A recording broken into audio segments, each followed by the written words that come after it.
በትግራይ የተከሰተውን ግጭት ተከትሎ በአፍሪካ ህብረት አደራዳሪነት በኢትዮጵያ መንግስትና አሁን ላይ ህጋዊ ሰውነቱን ካጣው በቀድሞ ህወሓት መካከል ጥቅምት 23 ቀን 2015 ዓ.ም በደቡብ አፍሪካ ፕሪቶሪያ የተደረገው የሰላም ስምምነት በሀገሪቱ ዘላቂ ሰላምን በማረጋገጥ ረገድ የነበረው ሚና ከፍተኛ ነው።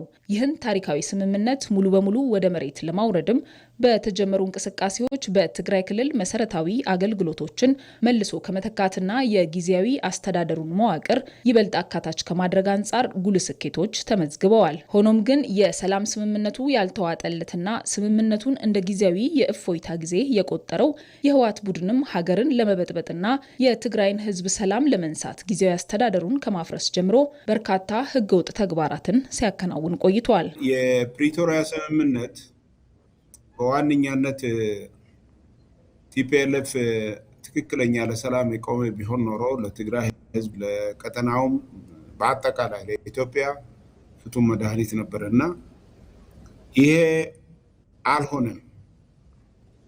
ደረጃ በደረጃ በአቶ ጌታቸው ረዳ ላይ ሲደረግ የነበረው የኮንስፓይረሲ ስራ አቶ ጌታቸውን ከሳቸው የጊዜያዊ መንግስት ፕሬዝዳንትነት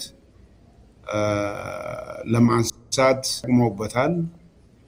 በትግራይ የመሸገው ይህ የጥፋት ኃይል በሐሰት እየማለ እታገልለታለሁ የሚለው የክልሉ ህዝብ ሰላምና ደህንነት ሳይገደው እኩይ ተግባሩን ለመፈጸምና ለማስፈጸም እንዲረዳውም ጽምዶ በሚል ስያሜ በሀገር ውስጥ ካሉ ባንዳዎችና በግብጽና ሻቢያ ፊት አውራሪነት ከጠላቶች ጋር ጥምረት በመፍጠር ኢትዮጵያን ለመረበሽ አዋጅ አዘጋጅቶ የፕሪቶሪያውን ስምምነት በይፋ ጥሷል።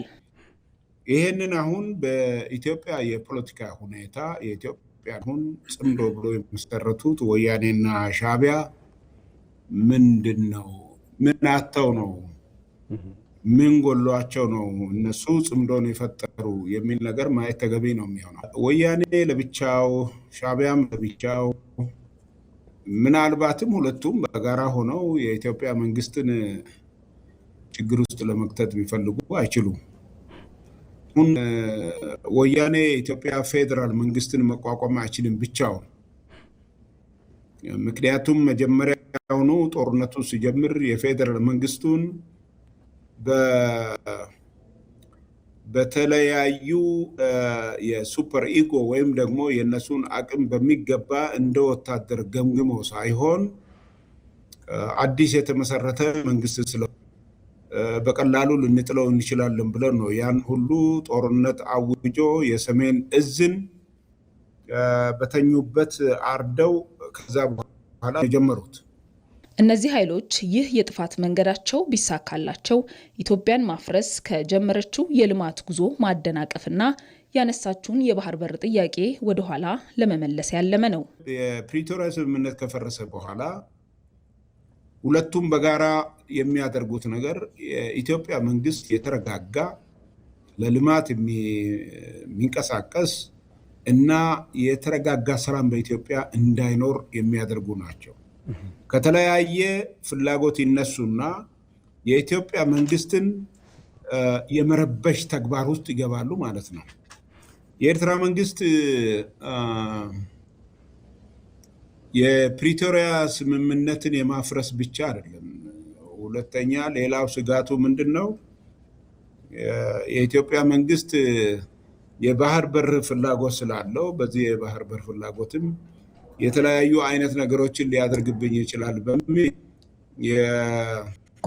እንደ ባፋር ዞንን በማድረግ ማቆየት ይፈልጋል እና ከዚህ ይሄንን ጽምዶ መፍጠር አስፈላጊ ይሆናል። እዚህ ጽምዶ ውስጥ ሁለቱ ብቻ ነው ያሉት። ሁለቱ መስራቾች ናቸው እንጂ መናጆ አሉ። ብዙ ፋይዳ የሌላቸው አክት የማይፈጥሩ የገቡ የአገር ውስጥ ባንዳዎች አሉ። አንዱ የዚህ አማራ ክልል ያለ ጽንፈኛ ነው፣ ሁለት ደግሞ ኦነግ ሸኔ ነው። ስለዚህ እነዚህ ብዙ ፋይዳ የሚፈጥሩና በኢትዮጵያ መንግስት ላይ ኢምፓክት የሚፈጥሩ አለመሆናቸውን ያው በምርጫው በሚገባ አይተናልና እነዚህ ጽምዶ ውስጥ ቢገቡ ምንም የሚፈጥሩት ትልቅ ነገር የለም። ግን ደግሞ ጠላት ስለሆነ በሚገባ ሃንድል መጥበትና እነሱን ጨምረዋል።